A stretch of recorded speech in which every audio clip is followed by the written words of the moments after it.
Well, good morning, everybody. This is Roaming Prepper Channel. Thank you for joining me.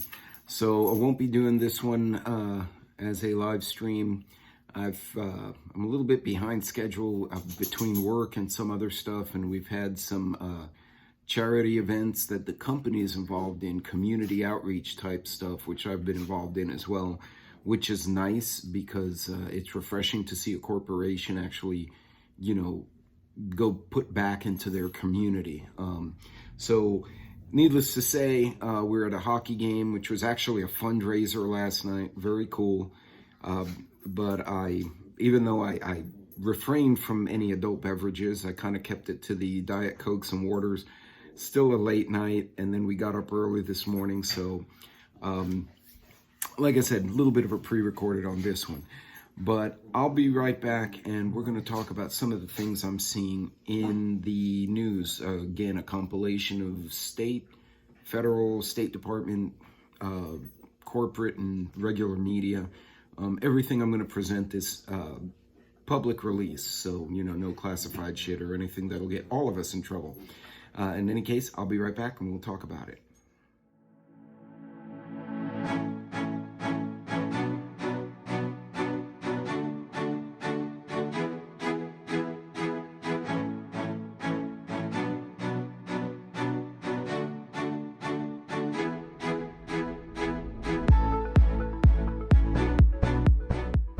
Hey, welcome back, everybody, and thanks for joining me today. Don't forget, as always, like and subscribe. That really helps the channel. If you want to share, that's nice too. If you put a thumbs down, I guess somehow that helps, even though I don't know how. Anyway, Saturday SitRep. What exactly is going on around the world? Well, this week's been interesting. Some of the reports I had were actually unusual, but they were very interesting too. So you can hear the dogs fighting because, hey, break it up. Yeah, they ran to the other side of the table to fight there. Anyway, we got a lot of elections going on this year. So they've had their second coup in 1 year in Burkina Faso. The country's absolutely unstable. Starting with Africa. Hey, break it up. Now, for the record, Luna's back there fighting too. She's kind of feeling better, but she's limping. So what she does, she gets in her bed and play fights from her bed like a fortress. So it's kind of comical to watch. Anyway, so right now, Burkina Faso, looking at Africa, that was the only report from Africa that I saw that was really interesting. That country's been struggling for years, so not a big deal there. That's an ongoing situation. Now, there was a report from the, let's see if we can get it to run up here. And it didn't want to play nicely, of course not. There are reports from the Korean Peninsula. In early October, North Korea test-fired missiles, according to the headline, including an intermediate range ballistic missile that overflew Japan. We all remember that, freaked the people out. There are a lot of concerns in the private sector who have investment in the Koreas and in Japan and in China as to what the hell North Korea is doing. The gist of the report is that North Korea is very much an unstable state, as we all know, but they are a flash card because you don't know how, or a wild card, you don't know how they're going to play out. Those are the types of international players. When they have atomic weapons, they have a military, they have a budget, regardless of how poor the people are, the government and the military have power. They could do something that could precipitate a bunch of dominoes being thrown over. You know what I mean? For instance, like I mentioned in a previous video, North Korea fires a test rocket. It hits Kyoto. Japan says, oh, hell no with that. So they sink a North Korean frigate. And now those two are in a fight. And if China and the U.S. can't calm them down fast enough, China and the U.S. will eventually get involved. So, but they do dumb things, and then sometimes they don't do anything. So they're all over the map. That's a wild card part of the world. Between that and Taiwan, that's kind of definitely concerning. But there was another report out of Russians fleeing Putin's call-up have actually sailed to North Korea. That's from Reuters News. So a lot of the Russians who don't want any part of the draft in that country are now fleeing to South Korea, but a lot of them are getting turned back because they have no business there. You know, you just can't show up and say, oh, I don't want to fight in my country, I'm going to visit you. A few of them did have legitimate reasons. They had property or businesses there, and the government said, okay, well, you have a legitimate reason to be here. Some were clearly political cases where they're like, if I go back, I'm going to be in a gulag, and they're getting a fair hearing, but the South Koreans actually kicked a bunch of them out. So really, really weird. In China, though, there was a rare political protest. This is from Channel News Asia. Beijing authorities removed a bunch of banners of political protest in the overpass at the Chinese capital, according to images circulated on social media just before the twice-in-a-decade Communist Party elections, or Congress. So really interesting that people are actually protesting. The fact that we're seeing it has to make China nuts, because in the past they would just shoot the people. And now they can't just go running people over, because ever since Tiananmen Square back in 1990, people have seen how heavy-handed this country can be. So they have to be a little more subtle with what they do. Not that subtle, but they do have to be subtle. In any case, very interesting how that's how that played out. So China's got problems. We're not seeing all of them, but the fact that things like this, like the bank protests last month, and the fighting with the cops, and now protest banners, there's an underlying situation in China. And my question is, and I don't know the answer, is what's going to happen 5 years from now? What's going to happen in the next 2 years? I mean, if food inflation doubles, which some of us think it may, hungry people have nothing to lose, right? Their kids are starving. They're going to get really desperate, and then they're going to get pissed. And that's exactly what happened to Marie Antoinette. I keep bringing her out. Poor Marie, rest in peace. But you know what? She said, let them eat cake, which is really scraps from an oven. And she thought she was above the law because she had soldiers, until the people overran the soldiers, because, 10,000 soldiers or 500,000 civilians, yeah, you're in trouble. So, really interesting that they're having protests in that country, because you don't see it. Now, moving from East Asia and Africa into Europe, and this is where I wanted to get into it. So, Ukraine's Kiev area is now getting hit by Iranian kamikaze drones. So Russia is now buying equipment from North Korea, China, Iran, and a few other places. And it says Ukraine's capital region was struck by Iranian-made kamikaze drones, sending rescue workers rushing to the scene as their residents awoke from air raid sirens for the fourth or fifth consecutive morning. So there's been a lot of ongoing drama in that part of the world, and that's not a good thing.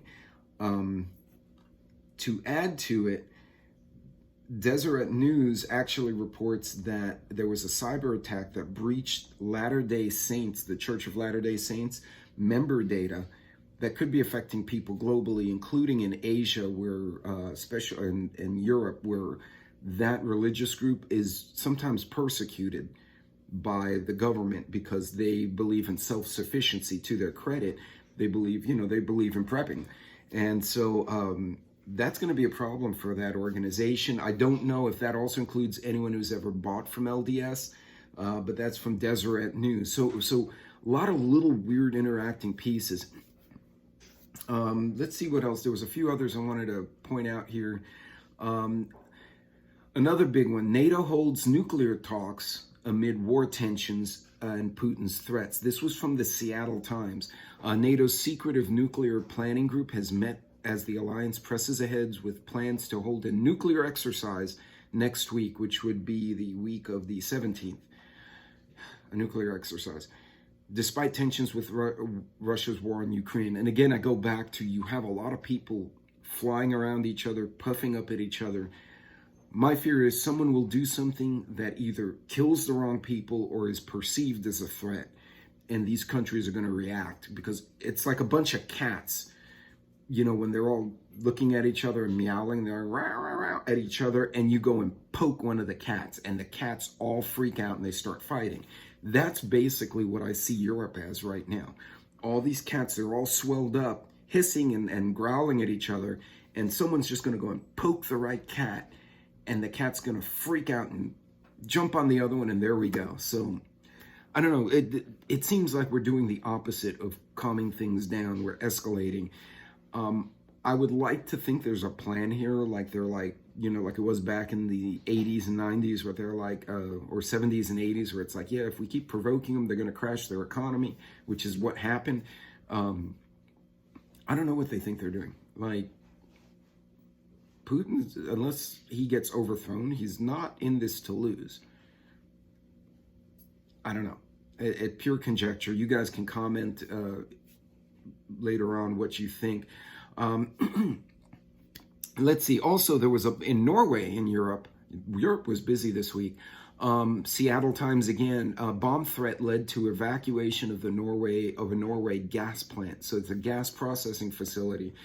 There was a bomb threat, forced everyone out, shut the facility down for a while. So again, more issues, a lot of threats, shutting down of infrastructure. And you notice in this situation, this is something we can learn out here in the Western Hemisphere.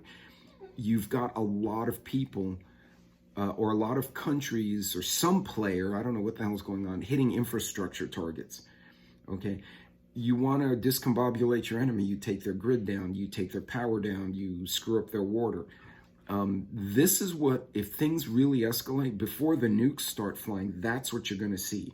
You're going to see an uptick in these asymmetric hits, and they're going to blame hackers, they're going to blame terrorists, they're going to blame all these third parties.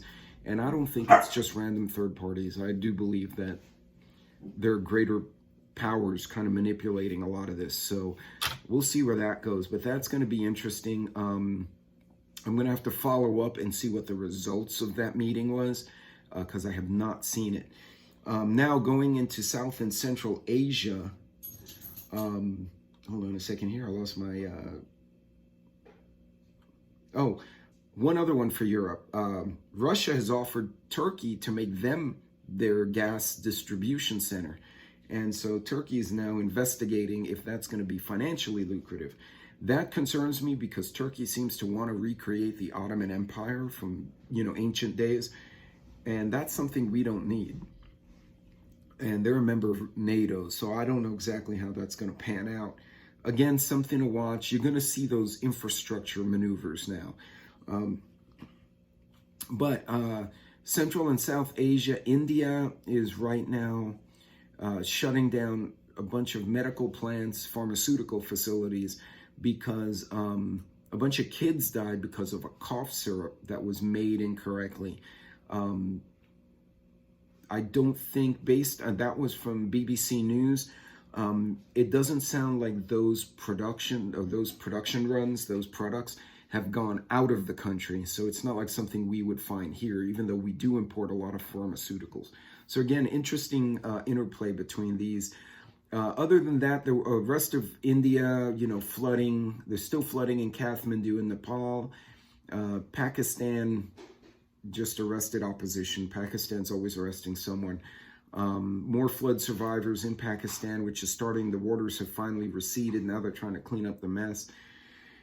But yeah, it's and then Swedish parties make a deal to govern with hard right support. And this is interesting. So we got our hard right nationalists now in office in Italy, and now Sweden is saying that they're creating an anti-immigration coalition, Sweden of all places, that they're trying to find some common ground with the far right and the middle left to kind of recreate, because people are concerned they're letting folks into the country that are actually doing harm. Again, we're all immigrants in some way, shape, or form, but it doesn't sound like it sounds like they were being flooded as opposed to a systemic entry of new people. And so I wonder if that's going to continue, especially with our election. Are we going to see this very hard kick to the right. Because, you know, normally there's like the pendulum, right? You go right, you go left, and you kind of, you average out in the middle, which is not a bad place to be. But I'm wondering, with everything going on, if this globalism situation and all the things that have been riled up, and you heard from Leandro in Canal Preppers Argentina last week, I'm wondering if we're going to see this hard kick to the right now, because people are pissed off, and this socialism, globalism thing is not working. But we'll see. Kazakhstan, a guy called for Putin to be jailed. They threw the guy in jail instead for 2 weeks. And more arrests of reporters in South Central Asia and in Europe. Again, not a surprise. They're going after journalists who are actually trying to do journalism things. What's funny, they're not arresting the talking heads. They're arresting the journalists who are actually in the field trying to take photographs and record witnesses and shit like that. Those guys are getting thrown in jail. So makes you wonder what's going on that we're all not hearing about. And let's see, yeah, basically Haiti gangs battle for control.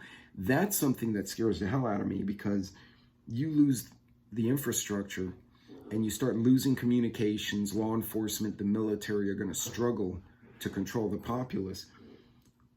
And Mad Shad and Vision and I talked about this on another live stream.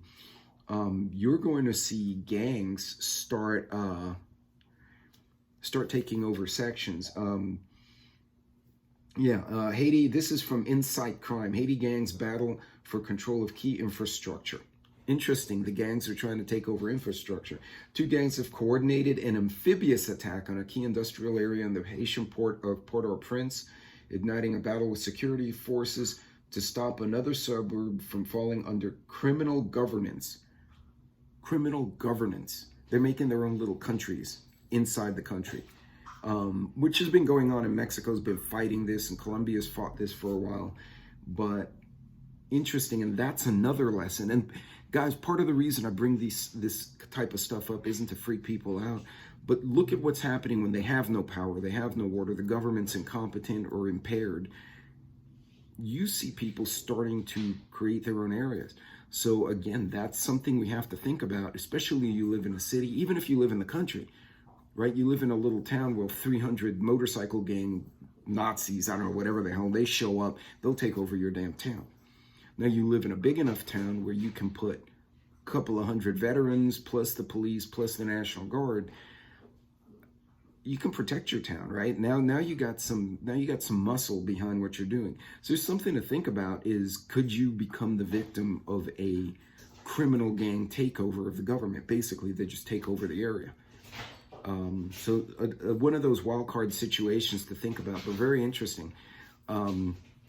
Another one, Argentina. This is from Reuters. Argentina's facing an inflation rate set to top 100% at the end of the year, which is what Leandro told us, are grappling to survive, turning to recycling from garbage dumps or lining up to trade their belongings in barter clubs.